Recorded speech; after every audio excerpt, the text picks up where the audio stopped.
evidentment que qualsevol cosa que afecti la transició avui en dia, o una mica més enllà, fins i tot, l'últim moment del règim franquista, no es pot dir que és una qüestió de secret i que afecti l'interès, no? L'interès a la seguretat nacional.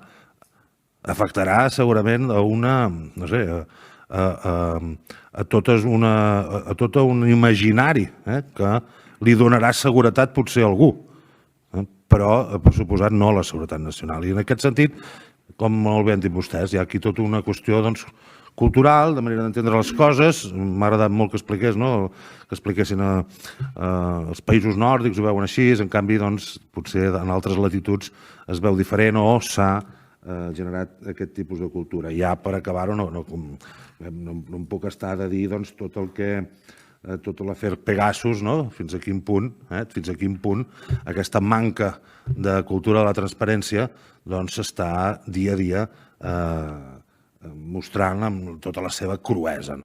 Doncs només com a curiositat, la mitjana de temps de desclassificació d'informació a Europa és de 30 anys, desclassificació automàtica, diguem-ho així.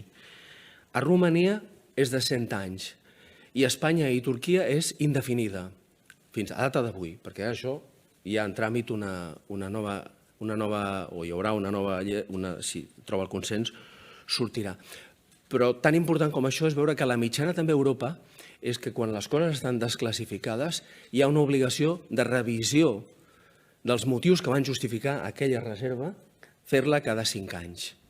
I en d'altres països el que es fa és aprofitar quan hi ha una sol·licitud d'accés al respecte per llavors fer l'exercici de revisió. Hi ha diverses pràctiques, però en qualsevol cas sembla que hi ha un consens generalitzat en què els tempos han d'anar